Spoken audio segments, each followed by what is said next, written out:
Whew. So today's episode of The Tea is piping hot.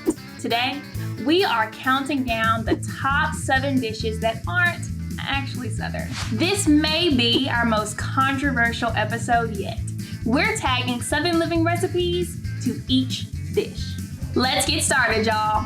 I'm Leah Gibson, and this is The Tea.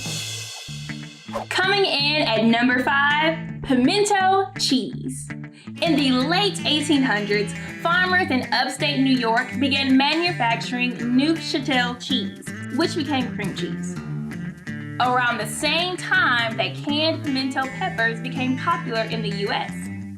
Both items were sold in grocery stores, and eventually, recipes combining the two, referred to as pimento cheese spread, began popping up all over the country.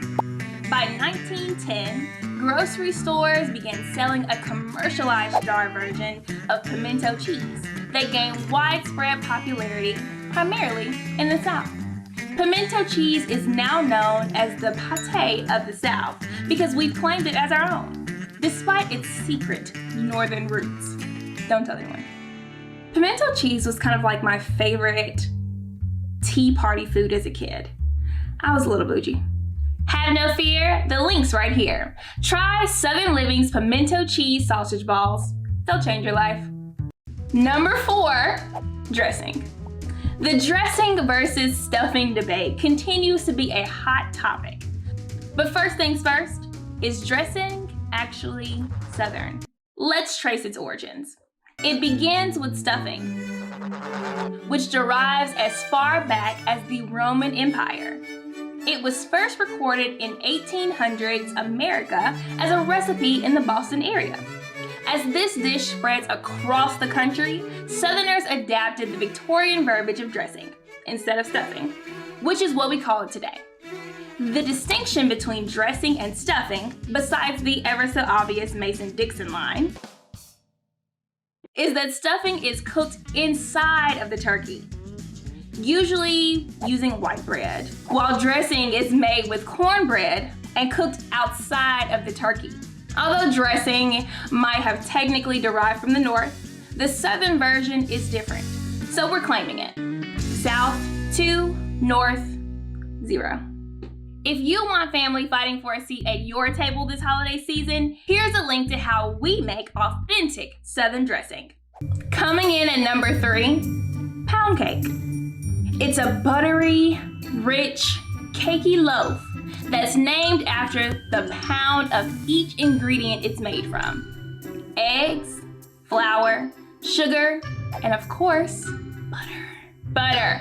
Despite its Southern reputation, pound cake actually has New England roots. We don't have to acknowledge that. I'm just giving you the facts. In 1796, in Hartford, Connecticut, Amelia Simmons published America's first known cookbook, American Cookery.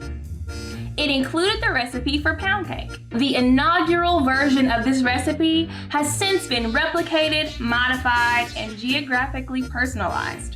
Historically speaking, pound cake is technically a northern dish after all. Eggs, flour, sugar, butter, those are basically my top 4 food groups. Here's a link. Number 2, Chow Chow. A pickled vegetable relish made of cucumbers, onions, cauliflower, and tomatoes, served as a side or condiment. Many historians believe Chow Chow integrated into Southern cuisine when Acadian people migrated from Nova Scotia to Louisiana. Today, Chow Chow recipes have evolved and vary. We are going to chalk this one up as a global recipe, but Southern staple. One of our editors wrote a love letter to summer peas and Chow Chow. We've got it linked. Check it out. Coming in at number 1, sweet tea. Sweet tea is actually a northern recipe. Just kidding. Gotcha. The only thing more Southern than sweet tea is Dolly Parton and maybe my grandma. But that's up for debate, so don't at me. That's all for today, y'all. Thanks for tuning in. Yes, of course, maybe Southerners didn't technically invent every single dish, but that doesn't mean that we don't make the best version of it. Do you have a favorite Southern dish that you suspect might be Northern? Let us know in the comments.